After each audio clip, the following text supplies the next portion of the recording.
అందరికీ వందనాలు. Praise the lord. ఈ జూలై నెల ఎపిసోడ్కి మీ అందరినీ ఆహ్వానిస్తూ ఉన్నాము. దేవుని కృప బట్టి ఇన్ని కార్యక్రమాలు ఇన్ని నెలలు చేయడానికి దేవుడు మాకు ఎంతగానో సహాయం చేస్తూ మమ్మల్ని నడిపిస్తూ వస్తూ ఉన్నారు. దాన్ని బట్టి మేము ఎంతగానో సంతోషిస్తూ ఉన్నాము. దేవుడు మమ్మల్ని ఇలా పాత్రలుగా ఆయన సేవలో వాడుకుంటున్నందుకు ఈ సంవత్సరంలో సగభాగం గడిచిపోయింది. ఇది 7వ నెలలోకి మరలా మనం ప్రవేశించి ఉన్నాము. ఈ నెల మనతో దేవుడు మాట్లాడుతున్న మాట ఏంటంటే, be still your tension become your testimony.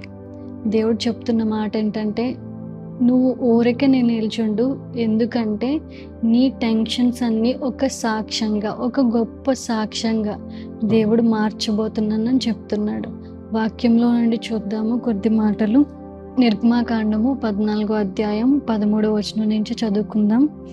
అందుకు మోషే, భయపడకుడి, యెహోవా మీకు నేడు కలుగజేయు రక్షణను మీరు ఊరక నిలుచుండి చూడుడి.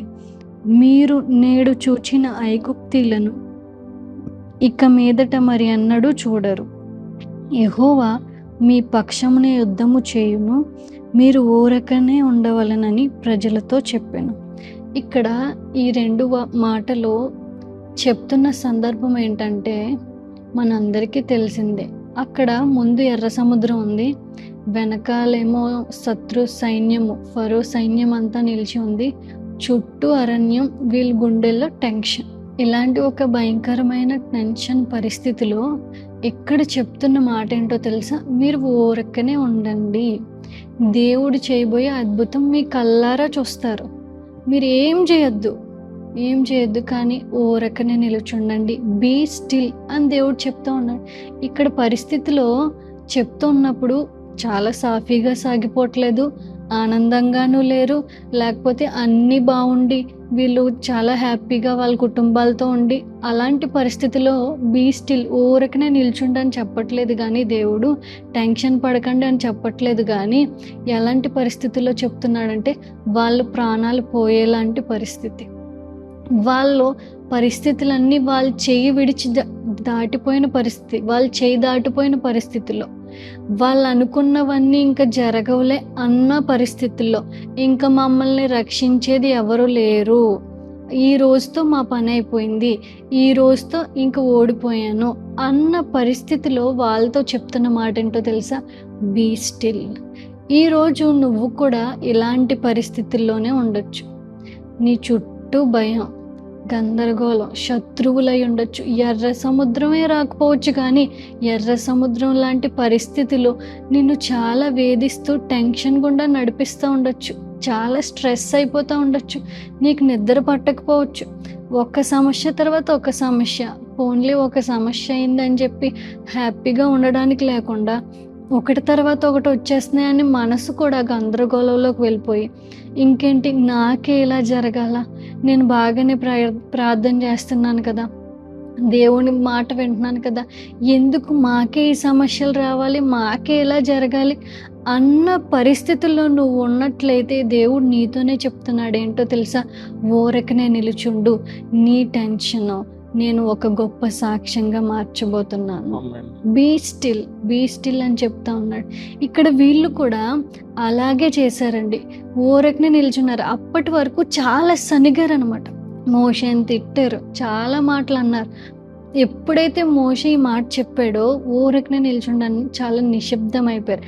అయిన తర్వాత అక్కడ జరిగిన అద్భుతం ఏంటో తెలుసా? అప్పటిదాకా వాళ్ళ పరిస్థితి ఏంటో తెలుసా? అయిపోయింది, చచ్చిపోతాము, ఇంక ఇదే లాస్ట్ డే, ఇదే ఆఖరి రోజు, ఇదే ఆఖరి అవకాశం అనుకున్న వాళ్ళు కాస్త వాళ్ళు ఊరికనే టెన్షన్ పడకుండా ధైర్యంగా ఉన్నప్పుడు ఏం జరిగిందంటే, వాళ్ళ ముందున్న ఏదైతే ఎర్ర సముద్రం ఉందో అది 2 పాయలుగా తెరవబడింది. ఏ శత్రువు అయితే వెనకతల నుండి తరుముతా ఉన్నాడో అదే శత్రువు ఆ నీటిలో మునిగిపోయి చనిపోయేలా చేశాడు దేవుడు. ఎప్పుడో తెలుసా? టెన్షన్ పడడం ఆపినప్పుడు. దేవుడి కార్యాల కోసం ఊరకనే నిలుచుండి ప్రశాంతంగా ఆయనతో గడుపుతూ ఆయన కోసం ఎదురు చూసినప్పుడు నీ జీవితంలో కూడా ఒక గొప్ప అద్భుతం.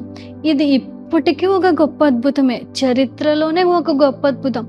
ఈ అద్భుతం కోసం చెప్పని వాళ్ళు లేరు. ప్రతి ప్రసంగాల్లోనూ ప్రతి దైవజనులు ప్రతి ఒక్కరూ ఈ ప్రసంగం లేకపోతే ఈ అద్భుతం కోసం చెప్పకుండా ఉండలేని వారు లేరు. అంత గొప్ప అద్భుతం ఎప్పుడు జరిగిందో తెలుసా? వాళ్ళు టెన్షన్ పడిన సమయంలో దేవుడు పడద్దు అని చెప్పినప్పుడు వాళ్ళు ఊరకనే నిల్చుంటే ఎదురు చూశారు కదా, అప్పుడే గొప్ప అద్భుతం జరిగింది. ఈరోజు కూడా దేవుడు ఊరకనే నిల్చుంటే నువ్వు నీ జీవితంలో గొప్ప ద్వారాలు తెరుస్తాడు. నీ ఎర్ర సముద్రాలన్నిటినీ 2 పాయలు చేస్తాడు. మధ్యలోంచి నిన్ను హాయిగా హ్యాపీగా నీ గమ్యానికి చేరుస్తాడు. నువ్వేమీ టెన్షన్ పడకు, ఊరకనే నిల్చుండు, సనగొద్దు, దేవుని మీద గొనుక్కోవద్దు, దేవుని మీద ఆధారపడు, దేవుని కోసం ఎదురు చూడు అని దేవుడు చెప్తా ఉన్నాడు. వీళ్ళు ఎర్ర సముద్రం దాటేశారు. దాటేసిన తర్వాత శత్రువులందరూ అందులో మునిగిపోయిన తర్వాత కొంచెం దూరం వెళ్ళిన తర్వాత అక్కడ జరిగిన విషయం ఏంటంటే, వాళ్ళకి దాహం వేస్తుంది. దాహం వేస్తూ ఉంటే అక్కడ మరలా ప్రజలు ఏం చేస్తారో తెలుసా?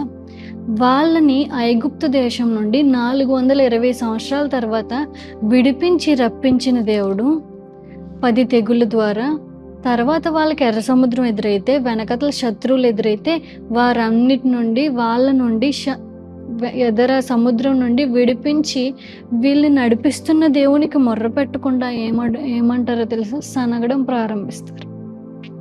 మరలా టెన్షన్ ప్రారంభం, మరలా సనుగుతా ఉన్నారనమాట. ఇక్కడ మనకి బోధిస్తున్న ఒక పాఠం ఏంటంటే, వీళ్ళు దేవుడు చాలా గొప్ప అద్భుతం చేశాడు. ఆ అద్భుతాన్ని తరతరాలు చెప్పుకున్నారు. ఈ తరం చెప్పుకున్నాం, మన ముందు తరం, మన తర్వాత తరం చెప్పుకోబోయే గొప్ప అద్భుతం చేశాడు దేవుడు. ఎర్ర సముద్రం 2 పాయలు. అది మరిచిపోయి ఏం చేస్తున్నారు తెలుసా? దేవుని మీద మరలా సనగడం ప్రారంభించారు. మరలా టెన్షన్. మనం ఇక్కడ చూస్తే అర్థమవుతుంది. వాక్యంలో నుండి చూసుకుందాం. కీర్తనల గ్రంథము 106వ అధ్యాయం 22వ వచనంలో మనం చూసినట్లయితే, ఎర్ర సముద్రమునొద్ద భయము పుట్టించు క్రియలను చేసిన తమ రక్షకుడైన దేవుణ్ణి మరచిపోయిరి. ఇక్కడ చెప్తున్న మాట ఏంటో తెలుసా? ఎర్ర సముద్రం దగ్గర చేసిన గొప్ప అద్భుతాన్ని మర్చిపోయారంట, ఆ దేవుణ్ణి మర్చిపోయారంట. ఇప్పుడు మేలు జరిగాక వాళ్ళు చనిపోతామన్న పరిస్థితి నుండి బయటపడ్డారు కదా, ఏదైతే ఆఖరి రోజు అనుకున్న తర్వాత చాలా రోజులు గడిపారు కదా, గడపడం వల్ల వాళ్ళు చేసిన పని ఏంటో తెలుసా? దేవుణ్ణి మర్చిపోయారు. వాళ్ళకి జీవితాన్ని ఇచ్చిన దేవుణ్ణి, వాళ్ళ ఆశలన్నీ చేజారిపోయినప్పుడు ఆయన చేతుల్లో వాళ్ళని నిలబెట్టిన దేవుణ్ణి మర్చిపోయారు. ఏదైనా కూడా దేవుడు నీ టెన్షన్లన్నిటినీ సాక్ష్యాలుగా మార్చబోతున్నాడు. ఒకవేళ మార్చాడేమో, నీవు మరలా మర్చిపోయి మరలా అదే టెన్షన్లో పడిపోతున్నావేమో. దేవుడు చేసిన క్రియలన్నిటినీ మర్చిపోయి మరలా యథావిధంగా నీ పాపపు జీవితంలో పడిపోతున్నావేమో. దేవుడు నీ పట్ల చాలా కార్యాలు చేశాడు, చాలా మేలులు చేశాడు, చాలా అద్భుతాలు జరిగించాడు, నిన్ను సాక్షిగా నిలబెట్టుకున్నాడు. నీ పని అయిపోయిందని అందరూ అనుకున్నారు, నువ్వు పడిపోయేవి ఇంకా లేవలేవు అనుకున్నారు. కానీ అలాంటి పరిస్థితిలో దేవుడు నేను లేవదీసి నిలబెట్టి బాగు చేసి మేలు చేసి అన్నీ చేసిన తర్వాత నువ్వు కూడా దేవుణ్ణి మర్చిపోయావేమో. దేవుణ్ణి మర్చిపోయి నువ్వు చేస్తున్న పాపంలో పడిపోయి మరలా అదే విధంగా జీవిస్తున్నావేమో. నువ్వు ఆ పాపాన్ని విడిచిపెట్టు. ఇశ్రాయేల్ ప్రజల్లా నువ్వు ఉండొద్దు, వాళ్ళ మనసుల వల్ల నీ మనసులు చేసుకోవద్దు. ఎందుకో తెలుసా? మన దేవుడు నమ్మదగినవాడు, ప్రేమించే దేవుడు. ఒకవేళ దేవునికి విరుద్ధంగా ఉన్నావేమో, విరుద్ధంగా సనుగుతున్నావేమో, పాపం చేస్తున్నావేమో, దేవునికి ఇష్టం లేనివి ఇంకా నువ్వు చేస్తా ఉన్నావేమో, ఒక్కసారి దేవుణ్ణి క్షమించమని అడుగు. ఆయన నిన్ను క్షమించే దేవుడు. నీ టెన్షన్లన్నిటినీ ఆయన భరించే దేవుడు. ఇంకా టెన్షన్ పడకో. దేవుడు చేస్తానని మాట ఇచ్చాక మరలా నువ్వు టెన్షన్ పడ్డావనుకో, మరలా నువ్వు అదే విషయాన్ని ఆలోచిస్తూ ఉన్నావు అనుకో, ఆయన్ని చేతకాని వాడిగా చూసినట్లే, ఆయన ఒక గొప్ప అద్భుతాలు చేసే శక్తిని నువ్వు తగ్గించినట్లే అవుతుంది. దేవుడు మాటిస్తూ ఉన్నాడు కదా, నువ్వు ఊరకనే నిల్చుండు, నీ ప్రతి ఒక్క టెన్షన్ని నేను ఒక గొప్ప సాక్ష్యంగా మారుస్తాను. గొప్ప మేలుతో నేను నిన్ను తృప్తిపరుస్తున్నాను. పరిస్థితులన్నీ చేదాటిపోయినా పర్లేదు. నీ పరిస్థితులన్నీ తల్లకిందులు అయిపోయినాయేమో, పరిస్థితులన్నీ చేదాటిపోయినాయేమో, నువ్వు అనుకున్నది ఒకటి, ఇక్కడ జరుగుతున్నది ఒకటేమో. ఒకవేళ అలాగా నువ్వు అనుకున్నది జరగకుండా వేరేది జరిగిపోయిందేమో, నువ్వు ఒకవేళ పడిపోయి ఓడిపోయి కుమిలిపోతూ ఉన్నావేమో. ఈరోజు ఈ మాట నీతోనే చెప్తున్నాడు దేవుడు. ఏ మాత్రం టెన్షన్ పడొద్దు, ఊరికనే నిల్చుండి, బీ స్టిల్. ఏం పోయినా బీ స్టిల్, జరిగినా జరగకపోయినా బీ స్టిల్, ఏమున్నా ఏం లేకపోయినా ఊరికనే నిలుచుండు. దేవుడు నీ కోసం గొప్ప అద్భుతం చేయబోతా ఉన్నాడని దేవుడు మాట్లాడుతూ ఉన్నాడు. సో దేవుడు చెప్తున్నాడు, బీ స్టిల్, ఊరికే నిలుచుండండి. దేవుడు మీరు పడుతున్న టెన్షన్ అంతా ఆయన ఒక సాక్ష్యంగా మార్చిపోతున్నాడు. ఈ మాటలు వింటున్న ప్రతి ఒక్కరికి కానీ ఒక ఆశ ఉంటుంది. అదేంటంటే, నేను ఏదో ఒక దినాన్న ఒక పెద్ద సాక్ష్యం చెప్పుకోవాలి, నేను ఏదో ఒక దినాన్న ఒక బలమైన కార్యం దేవుడు నా పట్ల చేశాడని చెప్పి నేను థ్యాంక్స్ గివింగ్ పెట్టించుకుని దేవుడు చేసిన కార్యాన్ని కృతజ్ఞతగా నేను వివరించుకోవాలని చెప్పి చాలామందికి ఆశ ఉంటుంది, చాలామందికి కోరుకుంటుంది. సాక్ష్యం చెప్పుకోవాలని ఆశపడుతున్న ప్రతి ఒక్కరికి ఇదేనా నేను ఒక మాట చెప్పనా? నువ్వు చెప్పుకునే సాక్ష్యం దేని మీద ఆధారపడి ఉంటుందో చెప్పనా? నువ్వు పడుతున్న టెన్షన్ మీద ఆధారపడి ఉంటుంది. నువ్వు చిన్న టెన్షన్ పడుతున్నావు అనుకో, దేవుడు చిన్న టెస్ట్ మనీ ఇస్తాడు నీకు. ఒకవేళ మనం పెద్ద టెన్షన్ పడుతున్నాం అనుకో, దేవుడు పెద్ద టెస్ట్ మనీ ఇస్తాడు. మనం ఎంత బలవంతులమో లేదో ఎలా తెలుస్తుందో చెప్పనా? ఫర్ ఎగ్జాంపుల్, ఒక రెస్లింగ్ తీసుకోండి. ఒక రెస్లింగ్, ఆ రెస్లింగ్లో ఇద్దరు పోటీదారులు పోరాడుతూ ఉన్నారు. యువతల వాడు కొంచెం బలహీనమైన వాడు, యువతల వాడు కొంచెం బలమైన వాడు. ఈ బలమైన వాడిని ఈ బలహీనుడు ఓడిస్తే వీరుడి కింద పరిగణించబడతాడు. ముందుంది పెద్ద సమస్య, ముందుంది పెద్ద పెద్ద ప్రమాదమే, ముందుంది పెద్ద టెన్షనే. కానీ ఈ పెద్ద టెన్షన్ని ఎప్పుడైతే జయించగలిగాడో, ఈ పెద్ద టెన్షన్ని ఎప్పుడైతే ఓడించగలిగాడో, ఈ చిన్నవాడికి విలువ మారిపోద్ది. నేను కూడా అదే మాట చెప్తున్నాను, ఇది నన్ను బైబిల్ కూడా అదే మాట చెప్తా ఉంది. నీ టెన్షన్ ఎంత పెద్దదైతే నీ సాక్ష్యం అంత గంభీరంగా దేవుడు మారుమ్రోగించుకోబోతున్నాడు. మనం దావీదు గురించి చాలాసార్లు విన్నాం, దావీదు గురించి చాలాసార్లు తెలుసుకున్నాం. గొర్రెల దొడ్డిలో ఉన్న దావీదు ఇశ్రాయేలు రాజుగా మార్చబడ్డాడంటే it is not a small process. అదేమో చిన్న విషయం కాదు. దావీదు చాలా టెన్షన్ గుండా వెళ్ళాడు, దావీదు చాలా ఒత్తిడి గుండా వెళ్ళాడు. కానీ ఆ ఒత్తిడిలో దావీదు ఊరకే నిలుచుండి దేవుడిని నమ్మాడు. ఎలా అంటే, ఒక దినాన్న ఇశ్రాయేల్ మీదకి శత్రు సైన్యం దండెత్తి వచ్చింది. మనందరికీ తెలుసు కదా, 6 మూరల జానుడు ఎత్తైన గొలియాతు ఇశ్రాయేలు సైన్యం ముందు నిలబడి, నేను ఒక్కడనే వస్తాను, ధైర్యము దమ్ము ఉంటే మీరు కూడా ఒక్కరే రండి, నేను గెలిస్తే మీ రాజ్యం నాది, మీరు గెలిస్తే మేము అందరం వదిలేసి వెళ్ళిపోతామని చెప్పి ఆ గొలియాతు అలా అన్నప్పుడు సైన్యం అంతా వెనకడిగేశారు. ఎందుకంటే అవతల పక్క ఉన్న వ్యక్తి 6 మూరల జానుడు ఎత్తైన వ్యక్తి, చాలా బలిష్ఠుడు, చూడడానికి చాలా బలం కలిగిన వ్యక్తి. ఆ వ్యక్తి ముందు కనపడినప్పుడు అందరూ టెన్షన్తో వెనక్కి తగ్గారు. అందరూ టెన్షన్తో వెనకడుగు వేసినప్పుడు ఒక్క పిల్లవాడు, మీసాలు కూడా సరిగ్గా మొలవలేని ఒక యవనస్తుడు ధైర్యంగా ముందడుగు వేసి, నేను చంపుతాను, నేను విజయాన్ని తీసుకొస్తాను, ఆ టెన్షన్ని నేను ఛేదిస్తాను. ఎలా నువ్వు చేయగలవంటే, నేను కాదు యుద్ధం చేసేది, నేను ఊరకే నుంచుంటాను, నా పక్షంగా యుద్ధం చేసేది దేవుడే. ఈ దినాన్న యుద్ధ రణరంగ భూమిలోకి మనం అడుగు పెట్టాలంటేనే భయపడుతున్నాం. ఎందుకంటే మనకున్న కష్టాలు లాంటివి, మనకున్న బాధలు లాంటివి, మనకున్న ఇబ్బందులు లాంటివి, ఎదుట ఎర్ర సముద్రమే ఉండొచ్చు, గొలియాతే ఉండొచ్చు. మన ముందున్న టార్గెట్స్ చాలా పెద్దవి. దావీదు ముందున్న టార్గెట్ చాలా పెద్దది, సైన్యమే వెనకడుగు వేసింది. ఏ అనుభవం లేనివాడు, ఏ యుద్ధ అనుభవం లేనివాడు, ఏ యుద్ధ ఆయుధాలు వాడడం నేర్పరితనం లేనివాడు అడుగు ముందుకేసి, నేను చేస్తాను యుద్ధం. ఎలా చేస్తావంటే, యుద్ధం నేను చేయను, నేను నుంచుంటాను, నా దేవుడే నా పక్షంగా యుద్ధం చేస్తాడు. ఆమేన్. ఈ దినాన్ని నేను మీతో ఒక మాట చెప్తున్నాను, మన యుద్ధం మనం చేయనక్కర్లేదండి, మనం నిలబడితే చాలండి, దేవుడు చేస్తాడు. మనం నిలబడితే చాలండి, మన టెస్ట్ మనీ పక్కన దేవుడు టెస్ట్ మనీ పెడతాడు. మనం ఊరికే నుంచోవాలి. దావీదు అంత సిద్ధపాటు కలిగి యుద్ధ రంగ భూమిలోకి ఎలా వెళ్ళాడో చెప్పనండి. దావీదు యుద్ధ భూమిలో అడుగు పెట్టే ముందు తన ప్రేయర్ రూమ్లో వారియర్గా సిద్ధపడ్డాడు, తన ప్రార్థనా గదిలో వారియర్గా సిద్ధపడ్డాడు. తను ప్రార్థన చేసుకుంటూ తన యుద్ధాన్ని ప్రార్థనలోనే ముగించేశాడు. ప్రభువా, నేను యుద్ధానికి వెళ్తున్నాను, యుద్ధం నాది కాదు, యుద్ధం నీదే. తన యుద్ధం అంతా ప్రార్థనలో, ప్రేయర్ రూమ్లోనే అయిపోయింది. ఈ దినాన్న మనం ఊరకే ఎప్పుడు నుంచోగలమో చెప్పనండి? ఏ ప్రార్థన లేకుండా, ఏ వాక్యం చదవకుండా ఊరకే నుంచుందామంటే గొలియాత్ అక్కర్లేదు. చిన్న గులకరాయి అడ్డొచ్చి గుండాకి చచ్చిపోతాం. మనల్ని భయపెట్టడానికి గొలియాతే అక్కర్లేదు. చిన్న భయం చాలు మనల్ని భయపెట్టడానికి. వెరీ స్మాల్, చిన్న భయం చాలు. కానీ అంత పెద్ద గొలియాత్ని ఎదుర్కొన్నాడంటే తన సిద్ధపాటు ప్రార్థనా గదిలో ఎంత ఉందో చూడండి. ఈ దినాన్న నీ సమస్య నీ ముందు చాలా పెద్దగా కనపడుతుంది అంటే నీ ప్రేయర్ రూమ్లో పెద్ద ప్రేయర్ లేదు. You know one thing, prayer is a weapon. ఆ వెపన్ ఎంత పవర్ఫుల్గా ఉంటుందో చెప్పనా?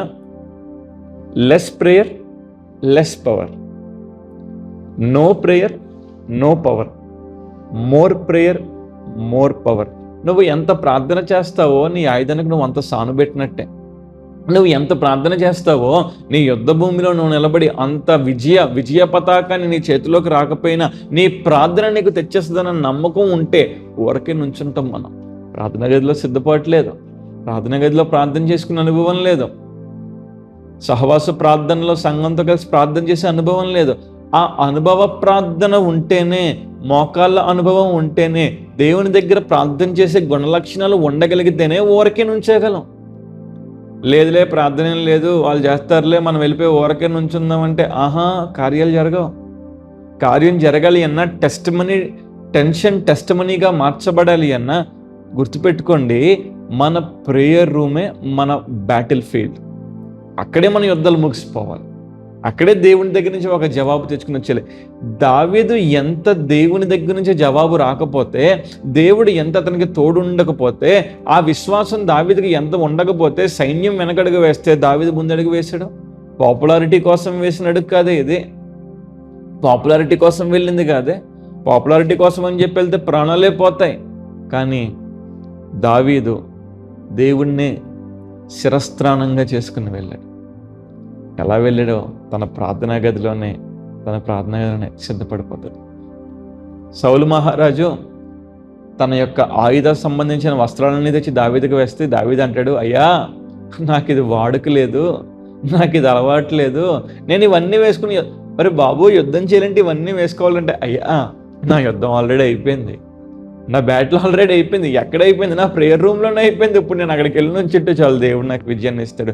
ఈ మాట వింటున్న దేవుని ప్రజలారా, మీరు ఇక్కడ దాకా వచ్చి ఈ టైం లైన్ వరకు వచ్చి వింటున్నారంటే దేవుడు మీతో మాట్లాడుతున్నాడు. నేను మీతో ఒక మాట చెప్తున్నాను దేవుడి పక్షంగా. మీరు జస్ట్ మీ ప్రేయర్ రూమ్లో మీరు రెడీ అయిపోండి. మీ ప్రార్థనా గదిలో మీరు సిద్ధపడండి. వచ్చే విజయాలన్నీ, చేసే యుద్ధాలన్నీ ప్రభు చూసుకుంటాడు. వచ్చే విజయాలన్నీ మీకు ఇస్తాడు ఆయన. ఎర్ర సముద్రం దగ్గర వాళ్ళు శనిగారు ఊరికే ఉండను అన్నారు, సైలెంట్ అయిపోయారు. దేవుడు విజయాన్ని ఇవ్వలేదా? సముద్రాన్ని పాయలు చేయలేదా? చేశారు. ఏమండి, సముద్రం పాయలు చేయడం అనేసుకుంటున్నాం.